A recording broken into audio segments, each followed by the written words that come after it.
गुरुदेव भगवान की जय। प्यारे कृष्ण कन्हैया लाल की जय। श्रीमद् देवी भागवत महापुराण द्वितीय खंड का सप्तम स्कंध चल रहा है। 35 अध्याय हो चुके हैं। आज 36वें अध्याय से भगवती के द्वारा हिमालय को ज्ञानोपदेश ब्रह्म स्वरूप का वर्णन। अथ षट्त्रिंशो अध्यायः।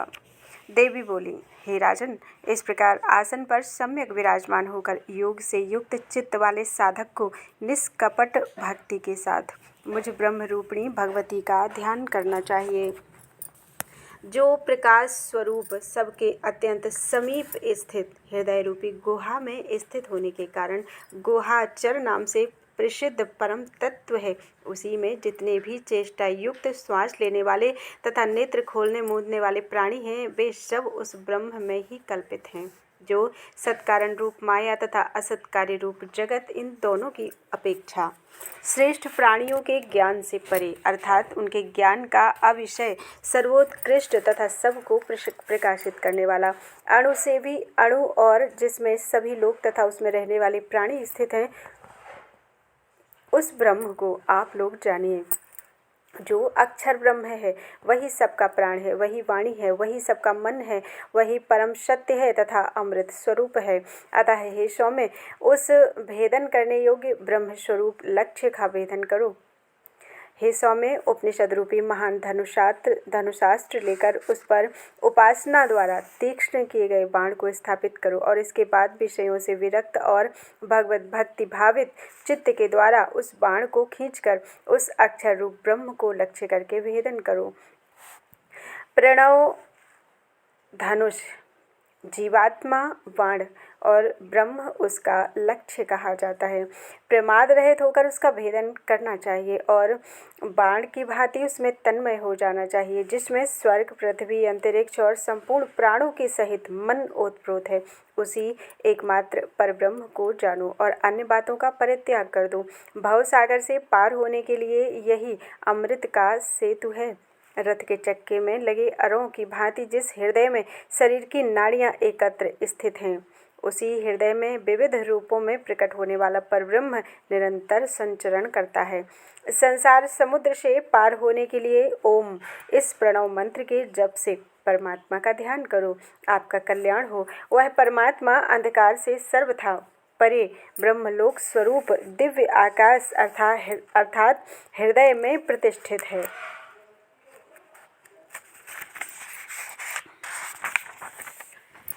वह परब्रह्म मनोमय है और सबके प्राण तथा शरीर का नियमन करता है। वह समस्त प्राणियों के हृदय में निहित रहकर अन्नमय स्थूल शरीर में प्रतिष्ठित है। जो आनंद स्वरूप तथा अमृतमय परमात्मा सर्वत्र प्रकाशित हो रहा है, उसे विज्ञान अपरोक्षानुभूति के द्वारा बुद्धिमान पुरुष भली भांति दृष्टिगत कर लेते हैं। उस कार्य कारण रूप परमात्मा को देख लेने पर इस जीवन के हृदय की ग्रंथि का भेदन हो जाता है, अर्थात अनात्म पदार्थों में स्वरूपाध्यास समाप्त हो जाता है। सभी संदेह दूर हो जाते हैं और सभी कर्म क्षीण हो जाते हैं। वह निष्कल अर्थात व्यापक ब्रह्म स्वर्णमय परकोश अर्थात आनंदमय कोश में विराजमान है। वह शुभ्र तथा परम प्रकाशित वस्तुओं का भी प्रकाशक है। उसे आत्मज्ञानी पुरुष ही जान पाते हैं। वहाँ ना तो सूर्य प्रकाश फैला सकता है, न चंद्रमा ताराओं का समुदाय ही, ना ये बिजलियां ही वहाँ प्रकाशित हो सकती हैं। फिर यह लौकिक अग्नि कैसे प्रकाशित हो सकती है? उसी के प्रकाशित होने पर सब प्रकाशित होते हैं।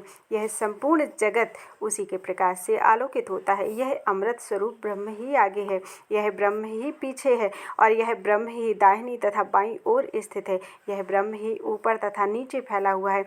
यह समग्र जगत सर्वश्रेष्ठ ब्रह्म ही है।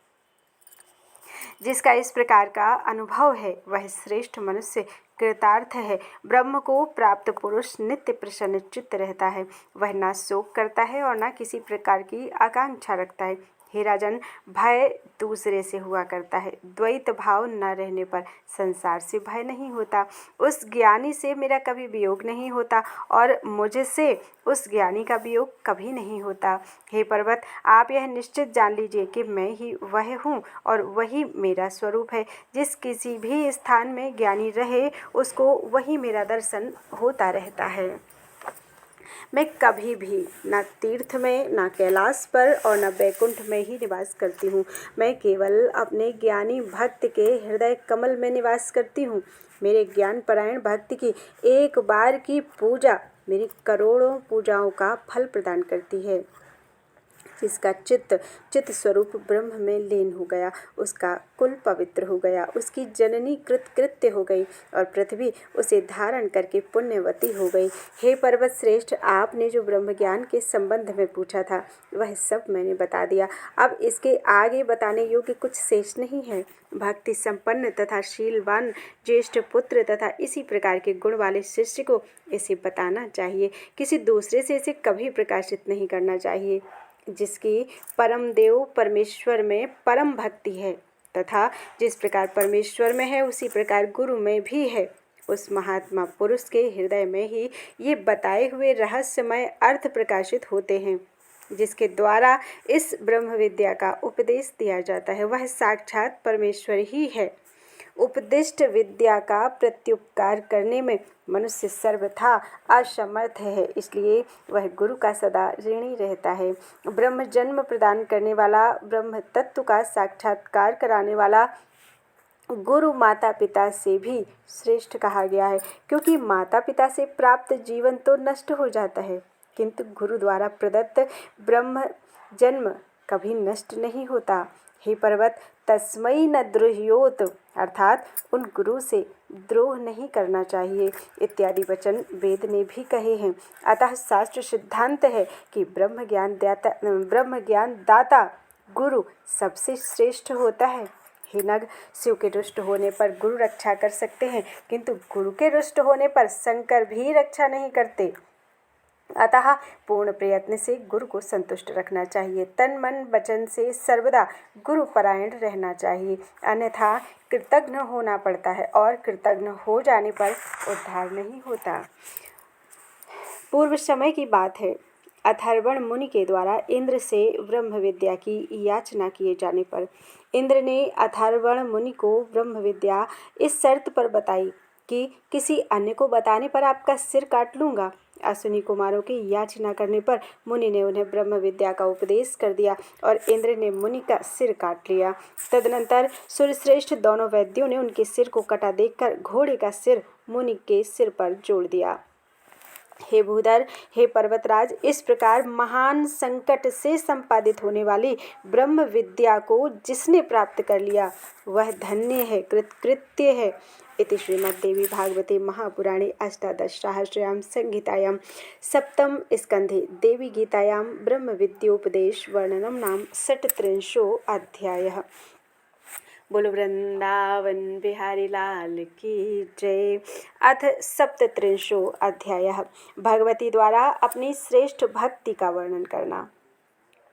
हिमालय बोले, हे अम्ब, आप मुझे अपनी वह भक्ति बताने की कृपा कीजिए जिस भक्ति के द्वारा अपरिपक्व वैराग्य वाले मध्यम अधिकारी को भी सुगमता पूर्वक ज्ञान हो जाए। देवी बोली, हे पर्वतराज, हे सत्तम, मोक्ष प्राप्ति के साधनभूत कर्मयोग, ज्ञान योग और भक्ति योग, ये मेरे 3 मार्ग प्रसिद्ध हैं। इन तीनों में भी यह भक्ति योग सर्वथा सुलभ होने, बाह्य साधनों से निरपेक्ष, केवल मन से संपादित होने और शरीर तथा चित्त आदि को पीड़ा न पहुँचाने के कारण सरलतापूर्वक किया जा सकता है। मनुष्यों के गुण भेद के अनुसार अर्थात स्वभाव के अनुसार वह भक्ति भी 3 प्रकार की कही गई है। जो मनुष्य डाह तथा क्रोध से युक्त होकर दंभपूर्वक दूसरों को संतप्त करने के उद्देश्य से भक्ति करता है उसकी वह भक्ति तामसी होती है। हे पर्वतराज, सर्वदा हृदय में कामनाएं रखने वाला, यश चाहने वाला तथा भोग का लोलुप, जो मनुष्य पर पीड़ा से रहित होकर अपने ही कल्याण के लिए, उन फलों की प्राप्ति के लिए अत्यंत भक्तिपूर्वक मेरी उपासना करता है, साथ ही वह मंदमति भेद बुद्धि के कारण मुझ भगवती को अपने से भिन्न समझता है, उसकी वह भक्ति राजसी कही गई है। हे नग, जो मनुष्य अपना पाप धो डालने के लिए अपना कर्म परमेश्वर को अर्पित कर देता है और वेद की आज्ञा के अनुसार मुझे प्रतिदिन वही वेद निर्दिष्ट कर्म अवश्य करना चाहिए, ऐसा मन में निश्चित करके सेव्य सेवक की भेद बुद्धि का आश्रय लेकर मेरी प्रसन्नता के लिए कर्म करता है, उस मनुष्य की वह भक्ति सात्विकी होती है। सेव्य सेवक की अर्थात भेद बुद्धि का सहारा लेकर की गई यह सात्विकी भक्ति पराभक्ति की प्राप्ति कराने वाली सिद्ध होती है।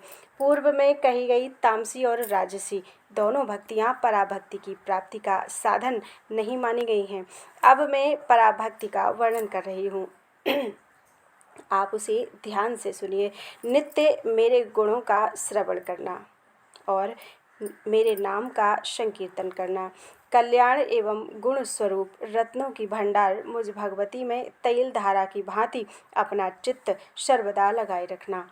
किसी प्रकार की हेतु भावना कभी नहीं होनी चाहिए। सामीप्य, सार्ष्टि, सायुज्य और सालोक्य, मुक्तियों की कामना न होना, इन गुणों से युक्त जो भक्त मेरी सेवा से बढ़कर किसी भी वस्तु को श्रेष्ठ नहीं मानते और सेव्य सेवक की उत्कृष्ट भावना के कारण मोक्ष की भी आकांक्षा नहीं रखते, परम भक्ति के साथ सावधान होकर जो मेरा ही ध्यान करता रहता है, मुझ में तथा अपने में भेद बुद्धि छोड़कर अभेद बुद्धि रखते हुए मुझे नित्य जानता है, सभी जीवों में मेरे ही रूप का चिंतन करता है, जैसी प्रीति अपने प्रति होती है वैसी ही दूसरों में भी रखता है। चैतन्य परब्रह्म की समान रूप से सर्वत्र व्याप्ति समझकर किसी में भी भेद नहीं करता। हे राजन, सर्वत्र विद्यमान सभी प्राणियों में मुझ सर्वस्वरूपिणी को विराजमान जानकर मेरा नमन तथा पूजन करता है। चांडाल तक में मेरी ही भावना करता है और भेद का परित्याग करके किसी से भी द्रोह भाव नहीं रखता। हे प्रभु, जो मेरे स्थानों के दर्शन, मेरे भक्तों के दर्शन, मेरे शास्त्रों के श्रवण तथा मेरे तंत्र मंत्रों आदि में श्रद्धा रखता है, हे पर्वतराज, जो मेरे प्रति प्रेम से आकुल चित्त वाला, मेरा निरंतर चिंतन करते हुए पुलकित शरीर वाला, प्रेम के आंसुओं से परिपूर्ण नेत्रों वाला तथा कंठ गदगद होने से अवरुद्ध वाणी वाला होकर जगत को उत्पन्न करने वाली तथा सभी कारणों की कारण मुझ परमेश्वरी का अनन्य भाव से पूजन करता है, जो मेरे नित्य तथा नैमित्तिक सभी दिव्य व्रतों को धन की कृपणता से रहित होकर भक्ति पूर्वक नित्य करता है। हे भूधर, जो स्वभाव से ही मेरा उत्सव देखने की अभिलाषा रखता है तथा मेरा उत्सव आयोजित करता है तथा जो अहंकार आदि से रहित तथा देह भावना से विहीन होकर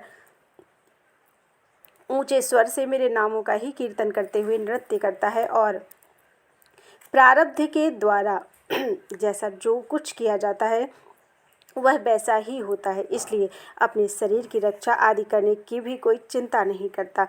ऐसे पुरुषों की जो भक्ति कही गई वह पराभक्ति के नाम से विख्यात है, जिसमें देवी को छोड़कर अन्य किसी की भी भावना नहीं की जाती। हे भूधर, इस प्रकार की पराभक्ति जिसके हृदय में उत्पन्न हो जाती है उसका उसी क्षण मेरे चिन्मय रूप में विलय हो जाता है। भक्ति की जो पराकाष्ठा है उसी को ज्ञान कहा गया है और वही वैराग्य की सीमा भी है, क्योंकि ज्ञान प्राप्त हो जाने पर भक्ति और वैराग्य ये दोनों ही स्वयं सिद्ध हो जाते हैं। हे नग, मेरी भक्ति करने पर भी जिसे प्रारब्धवश मेरा ज्ञान नहीं हो पाता है वह मेरे धाम अर्थात मणिद्वीप में जाता है। वहाँ जाकर समस्त प्रकार के भोगों में अनासक्त होता हुआ वह अपना समय व्यतीत करता है। हे नग, अंत में उसे मेरे चिन्मय रूप का सम्यक ज्ञान हो जाता है। उस ज्ञान के प्रभाव से वह सदा के लिए मुक्त हो जाता है, क्योंकि ज्ञान से ही मुक्ति होती है, इसमें संदेह नहीं। इस श्लोक में जिस व्यक्ति को हृदय में स्थित प्रत्यगात्मा का स्वरूपावबोध हो जाता है, मेरे ज्ञान परायण उस भक्त के प्राण उत्क्रमण नहीं करते, अर्थात इस शरीर में ही प्राणों का लय हो जाता है। जो मनुष्य ब्रह्म को जान लेता है वह स्वयं ब्रह्म का ही रूप होकर उसी ब्रह्म को ही प्राप्त हो जाता है। जैसे कंठ में स्थित सोने का हार भ्रमवश खो गए के समान प्रतीत होने लगता है, किंतु भ्रम का नाश होते ही वह प्राप्त हो जाता है, जबकि वह मिला हुआ पहले से ही था। हे पर्वत श्रेष्ठ, मेरा स्वरूप ज्ञात और अज्ञात से विलक्षण है। जैसे दर्पण पर परछाई पड़ती है, वैसे ही इस शरीर में आत्मा की परछाई का अनुभव होता है। जैसे जल में प्रतिबिंब पड़ता है, वैसे ही पितृलोक में अनुभव होता है। छाया और प्रकाश जैसे स्पष्टतः भिन्न दिखते हैं, वैसे ही मेरे लोक में द्वैत भाव से रहित ज्ञान की प्राप्ति होती है। यदि मनुष्य वैराग्य युक्त होकर पूर्ण ज्ञान के बिना मृत्यु को प्राप्त हो जाए तो एक कल्प तक निरंतर ब्रह्मलोक में निवास करता है। उसके बाद पवित्र श्रीमान पुरुषों के घर में उसका जन्म होता है। वहाँ पर वह साधना करता है और फिर उसमें ज्ञान का उदय होता है। हे राजन, एक जन्म में मनुष्य को ज्ञान नहीं होता, अपितु अनेक जन्मों में ज्ञान का आविर्भाव होता है। अतः पूर्ण प्रयत्न के साथ ज्ञान प्राप्ति के लिए उपाय का आश्रय लेना चाहिए, अन्यथा महान अनर्थ होता है, क्योंकि यह मनुष्य जन्म अत्यंत दुर्लभ है।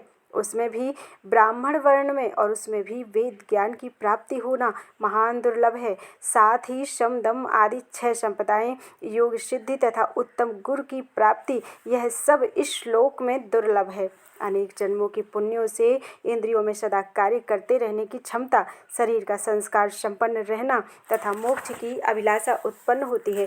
जो मनुष्य इस प्रकार के सफल साधन से युक्त रहने पर भी ज्ञान के लिए प्रयत्न नहीं करता, उसका जन्म निरर्थक है। अतएव हे राजन, मनुष्य को यथाशक्ति ज्ञान प्राप्ति के लिए प्रयत्नशील रहना चाहिए। उससे मनुष्य एक एक पद पर अश्वमेध यज्ञ का फल निश्चित रूप से प्राप्त करता है।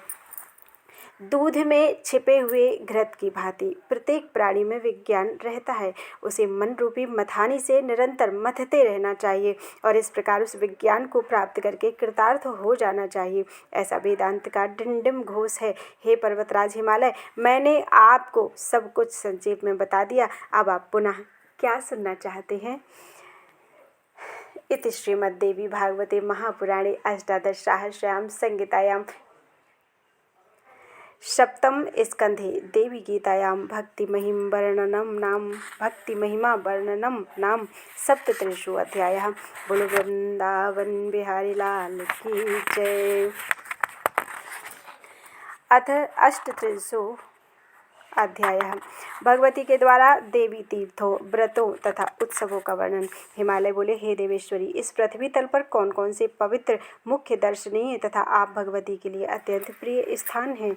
हे माता, आपको संतुष्ट करने वाले जो जो व्रत तथा उत्सव हों, उन सबको भी मुझे बताइए, जिससे मुझे जैसा प्राणी कृतकृत्य हो जाए। देवी बोली, दृष्टिगोचर होने वाले सभी स्थान मेरे अपने हैं, सभी काल व्रत के योग्य हैं तथा सभी समयों में मेरे उत्सव मनाए जा सकते हैं, क्योंकि मैं सर्वरूपिणी हूँ। फिर भी हे पर्वतराज, भक्त वात्सल्य के कारण मैं कतिपय स्थानों को बता रही हूँ। आप सावधान होकर मेरा वचन सुनिए।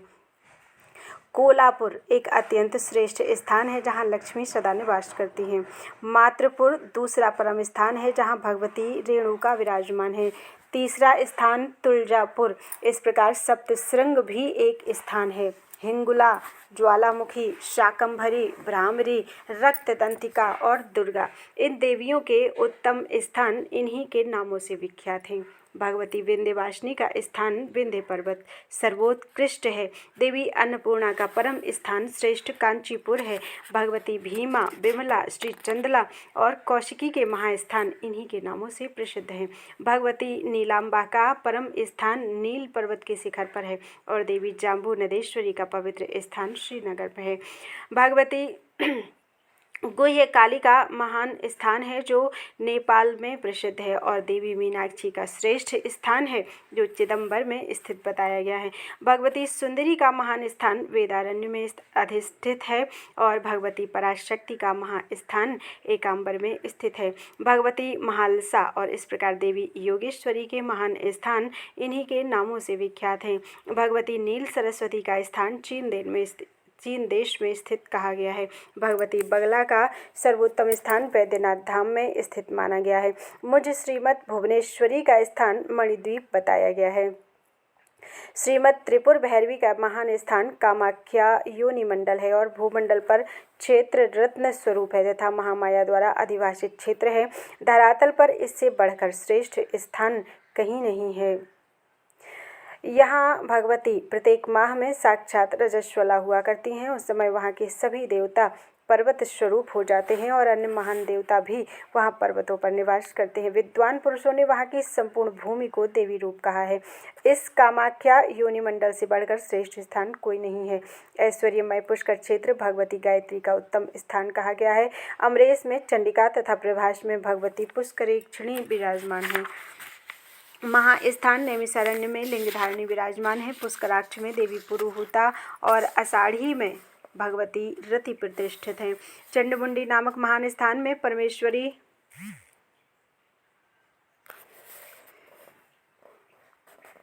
दंडिनी और भारभूति में देवी भूति तथा नाकुल में देवी नकुलेश्वरी विराजमान है। हरिश्चंद्र नामक स्थान में भगवती चंद्रिका और श्री गिरि पर सांकरी प्रतिष्ठित हैं। श्री गिरि पर जपेश्वर स्थान में त्रिशूला और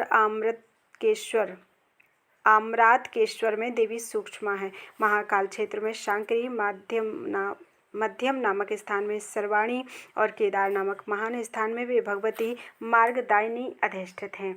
भैरव नामक स्थानों में भगवती भैरवी और गया में भगवती मंगला प्रतिष्ठित की गई हैं। कुरुक्षेत्र में देवी स्थाणुप्रिया और नाकुल में भगवती स्वयंभुवी का स्थान है। कनखल में भगवती उग्रा, विमलेश्वर में विश्वेशा, अट्टहास में महानंदा और महेंद्र पर्वत पर देवी महांतका विराजमान है। भीम पर्वत पर भगवती भीमेश्वरी, वस्त्रापथ नामक स्थान में भवानी शांकरी और अर्धकोटि पर भगवती रुद्राणी प्रतिष्ठित की गई हैं।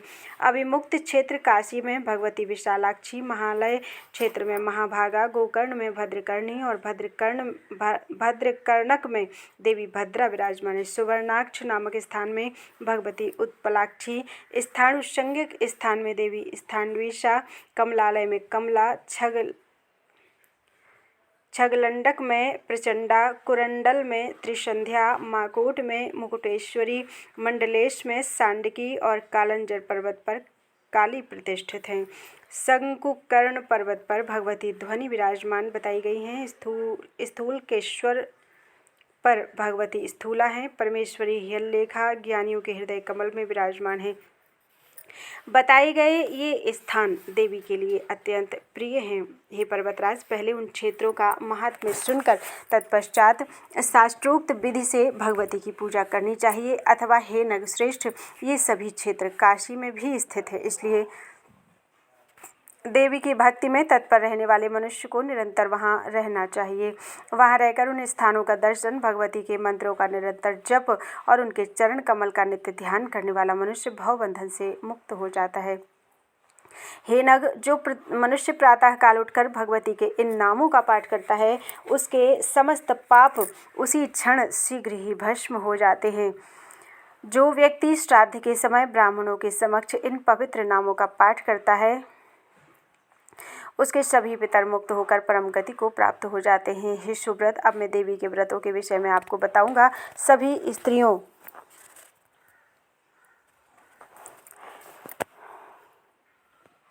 और पुरुषों को ये व्रत प्रयत्नपूर्वक करने चाहिए।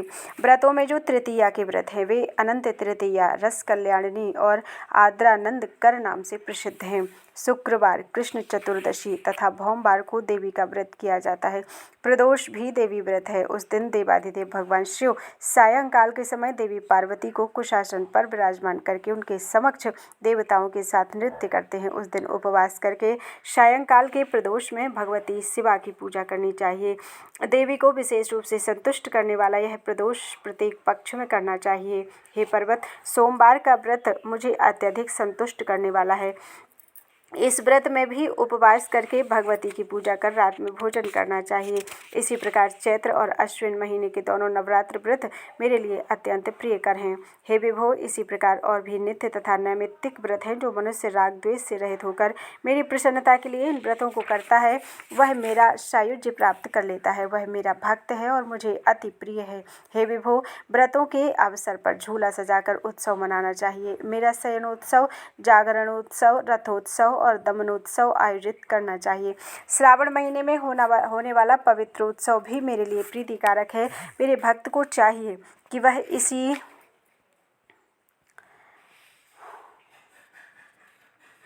वह इसी तरह से अन्य महोत्सवों को भी सदा मनाए। उन अवसरों पर मेरे भक्तों, सुवासिनी स्त्रियों, कुमारी कन्याओं और बटुकों को मेरा ही स्वरूप समझकर उनमें मन स्थित करके उन्हें प्रेम पूर्वक भोजन कराना चाहिए। साथ ही धन की कृपणता से रहित होकर पुष्प आदि से इनकी पूजा करनी चाहिए। जो मनुष्य सावधान होकर भक्ति पूर्वक प्रत्येक वर्ष ऐसा करता है वह धन्य तथा कृतकृत्य है और वह शीघ्र ही मेरा प्रिय पात्र बन जाता है। मुझे प्रसन्नता प्रदान करने वाला यह सब प्रसंग मैंने संक्षेप में आपसे कह दिया। उपदेश ना मानने वाले तथा मुझ में भक्ति ना रखने वाले मनुष्य के समक्ष इसे कभी भी प्रकाशित नहीं करना चाहिए। इति श्रीमद्देवी भागवते महापुराणे अष्टादशसहस्राम संहितायां सप्तम स्कंधे देवी गीतायां श्रीदेव्या महोत्सव व्रत स्थान वर्णनम नाम 38 अध्यायः। बोलो वृंदावन बिहारी लाल की जय। देवी पूजन के विविध प्रकारों का वर्णन। हिमालय बोले, हे देवेश्वरी, हे महेश्वरी, हे करुणा सागरे, हे अंबिके, अब आप यथार्थ रूप से अपने पूजन की विधि को भली भांति बतलाइए। श्रीदेवी बोली, हे राजन, हे पर्वत श्रेष्ठ, मैं यथार्थ रूप में जगदम्बा को प्रसन्न करने वाली पूजा विधि बता रही हूँ। महती श्रद्धा के साथ आप इसे सुनिए। मेरी पूजा दो प्रकार की है, बाह्य और अभ्यंतर। बाह्य पूजा भी वैदिकी और तांत्रिकी दो प्रकार की कही गई है। हे भूधर, वैदिकी पूजा भी मूर्ति भेद से दो प्रकार की होती है। वेद दीक्षा से संपन्न वैदिकों द्वारा वैदिक पूजा की जानी चाहिए और तंत्रोक्त दीक्षा से युक्त पुरुषों के द्वारा तांत्रिकी पूजा की जानी चाहिए। इस प्रकार पूजा के रहस्य को ना समझकर जो अज्ञानी मनुष्य इसके विपरीत करता है उसका सर्वथा अधा पतन हो जाता है। उसमें जो पहली वैदिकी पूजा कही गई है उसे मैं बता रही हूँ। हे भूधर, तुम अनंत मस्तक, नेत्र तथा चरणों वाले मेरे जिस महान रूप का साक्षात दर्शन कर चुके हो और जो समस्त शक्तियों से संपन्न, प्रेरणा प्रदान करने वाला तथा परात्पर है, उसी रूप का नित्य पूजन, नमन, ध्यान तथा स्मरण करना चाहिए। हे नग, मेरी प्रथम पूजा का यही स्वरूप बताया गया है। आप शांत होकर समाहित मन से और दंभ तथा अहंकार से रहित होकर उसके परायण होइए। उसी का यजन कीजिए, उसी की शरण में जाइए और चित्त से सदा उसी का दर्शन जप ध्यान कीजिए। अनन्य एवं प्रेमपूर्ण भक्ति से मेरे उपासक बनकर यज्ञों के द्वारा मेरी पूजा कीजिए और तपस्या तथा दान के द्वारा मुझे पूर्ण रूप से संतुष्ट कीजिए। ऐसा करने पर मेरी कृपा से आप भवबंधन से छूट जाएंगे। जो मेरे ऊपर निर्भर करते हैं और अपना चित्त मुझ में लगाए रहते हैं वे मेरे उत्तम भक्त माने गए हैं। यह मेरी प्रतिज्ञा है कि मैं शीघ्र ही इस भवसागर से उनका उद्धार कर देती हूँ। हे राजन, मैं सर्वथा कर्मयुक्त ध्यान से अथवा भक्तिपूर्ण ज्ञान से ही प्राप्त हो सकती हूँ। केवल कर्मों से ही मेरी प्राप्ति संभव नहीं है। धर्म से भक्ति उत्पन्न होती है और भक्ति से परब्रह्म का ज्ञान उत्पन्न होता है, प्राप्त होता है। श्रुति और स्मृति के द्वारा जो कुछ भी प्रतिपादित है वही धर्म कहा गया है। अन्य शास्त्रों के द्वारा जो निरूपित किया गया है उसे धर्माभास कहा जाता है। मुझ सर्वज्ञ तथा सर्वशक्ति संपन्न भगवती से वेद उत्पन्न हुआ है और इस प्रकार मुझ में अज्ञान का अभाव रहने के कारण श्रुति भी अप्रामाणिक नहीं है। श्रुति के अर्थ को लेकर ही स्मृतियाँ निकली हुई हैं, अतः श्रुतियों और मनु आदि स्मृतियों की प्रामाणिकता स्वयं सिद्ध है। स्मृति आदि में कहीं कहीं कटाक्षपूर्वक वामाचार संबंधी वेद विरुद्ध बातें कही गई हैं। वेद विरुद्ध कही गई बात को भी लोग धर्म के रूप में स्वीकार करते हैं, किंतु वैदिक विद्वानों के द्वारा वह अंश कभी भी ग्राह्य नहीं है। अन्य शास्त्रकर्ताओं के वाक्य अज्ञान मूलक भी हो सकते हैं, अतः अज्ञान दोष से दूषित होने के कारण उनकी उक्ति को कोई प्रामाणिकता नहीं है। इसलिए मोक्ष की अभिलाषा रखने वाले को धर्म की प्राप्ति के लिए सदा वेद का आश्रय ग्रहण करना चाहिए। जिस प्रकार लोक में राजा की आज्ञा की अवहेलना कभी नहीं की जाती, वैसे ही मनुष्य मुझ सर्वेश्वरी भगवती की आज्ञा स्वरूपणी उस श्रुति का त्याग कैसे कर सकते हैं। मेरी आज्ञा के पालन के लिए ही तो ब्राह्मण और क्षत्रिय आदि जातियाँ मेरे द्वारा सृजित की गई हैं। अब मेरी श्रुति की वाणी का रहस्य समझ लीजिए। हे भूधर, जब जब धर्म की हानि होती है और अधर्म की वृद्धि होती है, तब तब मैं विभिन्न अवतार धारण करती हूँ। हे राजन, इसलिए देवताओं और दैत्यों का विभाग हुआ है। जो लोग उन धर्मों का सदा आचरण नहीं करते, उन्हें शिक्षा देने के लिए मैंने अनेक नरकों की व्यवस्था कर रखी है, जिनके सुनने मात्र से भय उत्पन्न हो जाता है। जो लोग वेद प्रतिपादित धर्म का परित्याग करके अन्य धर्म का आश्रय लेते हैं, राजा को चाहिए कि वह ऐसे अधर्मियों को अपने राज्य से निष्कासित कर दे। ब्राह्मण उन अधार्मिकों से संभाषण ना करे और द्विजगण उन्हें अपनी पंक्ति में ना बैठाएं। इस श्लोक में श्रुति स्मृति विरुद्ध नानाविध अन्य जो भी शास्त्र हैं वे हर प्रकार से तामस है। वाम, कापालक, कौलक और भैरवागम ऐसे ही शास्त्र हैं जो मोह में डाल देने के लिए शिवजी के द्वारा प्रतिपादित किए गए हैं। इसके अतिरिक्त अन्य कोई भी कारण नहीं है।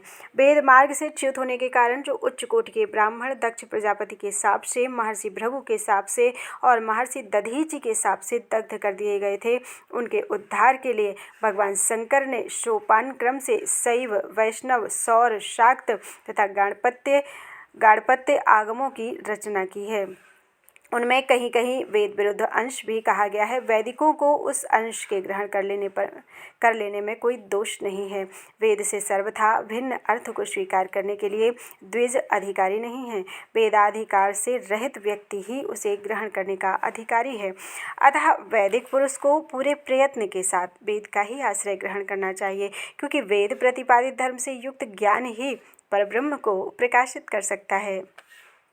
संपूर्ण इच्छाओं को त्याग कर मेरी ही शरण को प्राप्त सभी प्राणियों पर दया करने वाले, मान अहंकार से रहित मन से मेरा ही चिंतन करने वाले, मुझ में ही अपना प्राण समर्पित करने वाले तथा मेरे स्थानों का वर्णन करने में संलग्न रहने वाले जो सन्यासी, वानप्रस्थ, गृहस्थ और ब्रह्मचारी मेरे ऐश्वर्य संज्ञक हैं, योग की सदा भक्तिपूर्वक उपासना करते हैं, मुझ में निरंतर अनुरक्त रहने वाले उन साधकों के अज्ञान जनित अंधकार को मैं ज्ञान रूपी सूर्य के प्रकाश से नष्ट कर देती हूँ, इसमें संदेह नहीं है।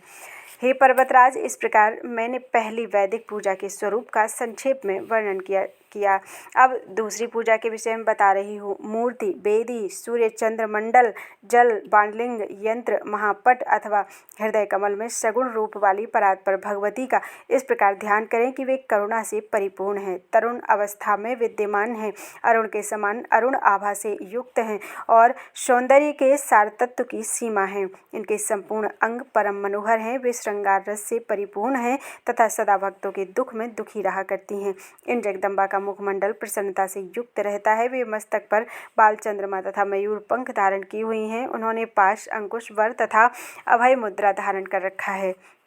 वे आनंदमय रूप से संपन्न हैं। इस प्रकार ध्यान करके अपने वित्त सामर्थ्य के अनुसार विभिन्न उपचारों से भगवती की पूजा करनी चाहिए। जब तक अंतः पूजा में अधिकार नहीं हो जाता तब तक यह बाह्य पूजा करनी चाहिए। पुनः अंतः पूजा में अधिकार हो जाने पर उस बाह्य पूजा को छोड़ देना चाहिए। जो आभ्यंतर पूजा है उसे ज्ञान रूप मुझ ब्रह्म में चित्त का लय होना कहा गया है। उपाधि रहित ज्ञान ही मेरा परम रूप है, अतः मेरे ज्ञानमय रूप में अपना आश्रयहीन चित्त लगा देना चाहिए। इस ज्ञानमय रूप के अतिरिक्त यह मायामय जगत पूर्णतः मिथ्या है, अतः भवबंधन के नाश के लिए एक निष्ठ तथा योग युक्त चित्त से मुझ सर्वसाक्षिणी तथा आत्मस्वरूपिणी भगवती का चिंतन करना चाहिए। हे पर्वत श्रेष्ठ, इसके बाद मैं बाह्य पूजा का विस्तार पूर्वक वर्णन कर रही हूँ, आप सावधान मन से सुनिए। इति श्रीमद्देवी भागवते महापुराणे अष्टादशसहस्रयां संहितायां सप्तम स्कन्धे देवी गीतायां श्रीदेव्याः पूजन विधि वर्णनं नाम 39 अध्यायः। बोलो वृंदावन बिहारी लाल की जय। अथ 44 अध्यायः। देवी की पूजा विधि तथा फलश्रुति। देवी बोली, प्रातः काल उठकर सिर में प्रतिष्ठित ब्रह्मरंध्र अर्थात सहस्रार चक्र में कर्पूर के समान आभा वाले उज्ज्वल कमल का ध्यान करना चाहिए। उस पर अत्यंत प्रसन्न वस्त्र आभूषण से सुसज्जित तथा शक्ति से संपन्न अपने ही स्वरूप वाले श्री गुरु विराजमान हैं, ऐसी भावना करनी चाहिए। उन्हें प्रणाम करने के अनंतर विद्वान साधक को भगवती कुंडलिनी शक्ति का इस प्रकार ध्यान करना चाहिए। प्रथम प्रयाण में अर्थात ब्रह्मरंध्र में संचरण करने पर प्रकाश पुंज रूप वाली, प्रति प्रयाण में अर्थात मूलाधार में संचरण करने पर अमृतमय स्वरूप वाली तथा अंतःपद में अर्थात सुषुम्ना नाड़ी में विराजने पर आनंदमयी स्त्री रूपणी देवी कुंडलिनी की मैं शरण ग्रहण करता हूँ। इस प्रकार कुंडलिनी शक्ति का ध्यान करके उसकी शिखा के मध्य में सच्चिदानंद रूपिणी मुझ भगवती का ध्यान करना चाहिए। इसके बाद शौच आदि सभी नित्य क्रियाएं संपन्न करनी चाहिए। तत्पश्चात श्रेष्ठ द्विज को चाहिए कि मेरी प्रसन्नता के लिए अग्निहोत्र करे। पुनः होम के अंत में अपने आसन पर बैठकर पूजन का संकल्प करना चाहिए। पहले भूत शुद्धि करके मात्र का न्यास करे। हृल्लेखा मात्र का न्यास नित्य ही करना चाहिए। मूलाधार में हकार, हृदय में रकार, भ्रू मध्य में ईकार तथा मस्तक में ह्रीमकार का न्यास करना चाहिए। तत्व मंत्रों की कथनानुसार अन्य सभी न्यासों को संपन्न करना चाहिए। फिर अपने शरीर में धर्म आदि सभी सत्कर्मों से परिपूर्ण एक दिव्य पीठ की कल्पना करनी चाहिए। तदनंतर विज्ञ पुरुष को प्राणायाम के प्रभाव से खिले हुए अपने हृदय कमल रूप स्थान में पंच प्रेतासन के ऊपर महादेवी का ध्यान करना चाहिए। ब्रह्मा, विष्णु, रुद्र, ईश्वर और सदाशिव ये पांचों महाप्रेत मेरे पादमूल में अवस्थित हैं। ये महाप्रेत पृथ्वी, जल, तेज, वायु और आकाश इन 5 भूतों एवं जागृत, स्वप्न, सुषुप्ति, तुरीय तथा अतीत इन 5 अवस्थाओं के स्वरूप हैं। चिन्मय तथा अव्यक्त रूप वाली मैं इन सब से सर्वथा परे हूँ। शक्ति तंत्रों में ब्रह्मा आदि का आसन रूप में परिणत होना सर्वथा प्रसिद्ध है। इस प्रकार ध्यान करके मानसिक भोग सामग्रियों से मेरी पूजा करे और मेरा जप भी करे। श्रीदेवी को जप अर्पण करके अर्घ्य स्थापन करना चाहिए। सर्वप्रथम पूजन पात्रों को सामने रखकर साधक अष्ट मंत्र ओम फट का उच्चारण करे। जल से पूजा द्रव्यों को शुद्ध करे। पुनः इसी मंत्र से दिग्बंध करके गुरु को प्रणाम करने के अनंतर उनकी आज्ञा लेकर साधक अपने हृदय में भावित मेरी दिव्य मनोहर मूर्ति को बाह्य पीठ पर आवाहित करे। इसके बाद प्राण प्रतिष्ठा मंत्र द्वारा पीठ पर उस मूर्ति की प्राण प्रतिष्ठा करे। इस प्रकार आसन, आवाहन, अर्घ्य, पाद्य, आचमन, स्नान, 2 वस्त्र, हर प्रकार के आभूषण, गंध, पुष्प आदि भगवती को यथोचित रूप से भक्तिपूर्वक अर्पण करके यंत्र में लिखित आवरण देवताओं की विधि पूर्वक पूजा करनी चाहिए। प्रतिदिन पूजा करने में असमर्थ लोगों के लिए देवी की पूजा हेतु शुक्रवार का दिन निर्धारित है। मूल देवी के प्रभा स्वरूप आवरण देवताओं का ध्यान करना चाहिए। उन देवी के प्रभा मंडल में त्रिलोक व्याप्त है, ऐसा चिंतन करना चाहिए। इसके बाद सुगंधित गंध आदि द्रव्यों, सुंदर बास से युक्त पुष्पों, विभिन्न प्रकार के नैवेद्यों, तर्पणों, तांबूलों तथा दक्षिणा आदि से आवरण देवताओं सहित मुझ मूल देवी की पूजा करनी चाहिए। तत्पश्चात हे राजन, आपके द्वारा रचित सहस्र नाम के द्वारा मुझे प्रसन्न करना चाहिए। साथ ही देवी कवच, अहम रुद्रेभिः इत्यादि सूक्त, हृल्लेखोपनिषद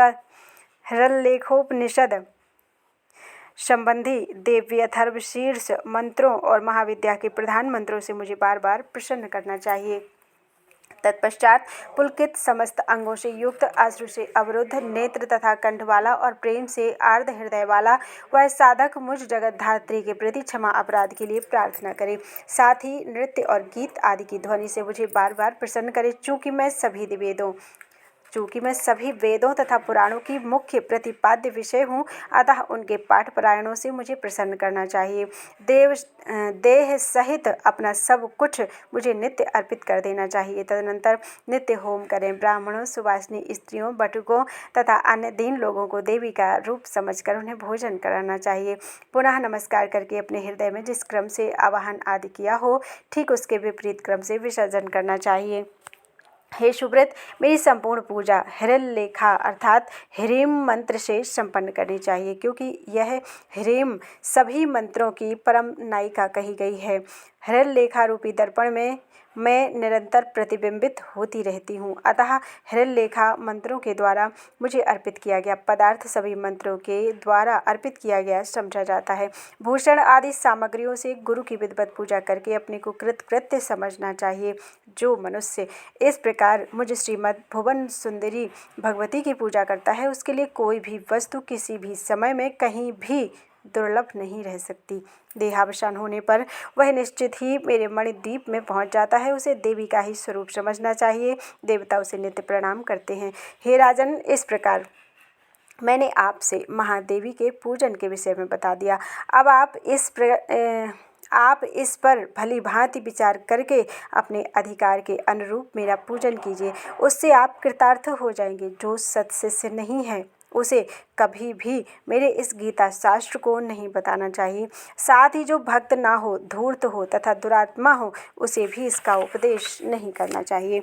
अनधिकारी के समक्ष इसे प्रकाशित करना अपनी माता के वक्षस्थल को प्रकट करने के समान है, अतः इसे सदा प्रयत्नपूर्वक अवश्य गोपनीय रखना चाहिए। भक्ति संपन्न शिष्य को तथा सुशील, सुंदर और देवी भक्ति परायण ज्येष्ठ पुत्र को ही इसका उपदेश करना चाहिए। श्राद्ध के अवसर पर जो मनुष्य ब्राह्मणों के समीप इसका पाठ करता है, उसके सभी पितर तृप्त होकर परम पद को प्राप्त होते हैं। व्यास जी बोले, हे जन्मेजय, ऐसा कहकर भी भगवती वहीं पर अंतर्धान हो गई और देवी के दर्शन से सभी देवता अत्यंत प्रसन्न हो गए। तदनंतर वे देवी हेमवती हिमालय के यहाँ उत्पन्न हुई, जो गौरी नाम से प्रसिद्ध हुई। बाद में वे शंकर जी को प्रदान की गईं। तत्पश्चात कार्तिकेय उत्पन्न हुए और उन्होंने तारकासुर का संहार किया। हे नराधिप, पूर्व समय में समुद्र मंथन से अनेक रत्न निकले। उस समय लक्ष्मी को प्रकट करने के लिए देवताओं ने आदरपूर्वक भगवती की स्तुति की। तब उन देवताओं पर अनुग्रह करने के लिए वे भगवती ही पुनः रमा अर्थात लक्ष्मी के रूप में समुद्र से प्रकट हुई। देवताओं ने उन लक्ष्मी को भगवान विष्णु को सौंप दिया। इससे उन्हें परम शांति हुई। हे राजन, मैंने आपसे भगवती के इस उत्तम महात्म्य का वर्णन कर दिया। गौरी तथा लक्ष्मी की उत्पत्ति से संबंधित यह प्रसंग संपूर्ण कामनाओं को पूर्ण करने वाला है। मेरे द्वारा कहे गए इस रहस्य को दूसरे किसी को नहीं बताना चाहिए, क्योंकि रहस्यमयी यह गीता सदा प्रयत्नपूर्वक गोपनीय है। हे अनघ, आपने जो कुछ पूछा था वह सब मैंने आपको संक्षेप में बता दिया। यह दिव्य प्रसंग पवित्र है तथा दूसरों को भी पवित्र करने वाला है। अब आप पुनः क्या सुनना चाहते हैं? इति श्रीमद्देवी भागवते महापुराणे अष्टादशसहस्रयां संहितायां सप्तम स्कंधे देवी गीतायां बाह्य पूजा विधि वर्णनम नाम ४४ अध्यायः। बोलो वृंदावन बिहारी लाल की जय। सप्तम स्कंध आज पूरा हो गया है। कल से 8वां स्कंध शुरू होगा। बोलो वृंदावन बिहारी लाल की जय। सप्तम स्कंध में 40 अध्याय थे।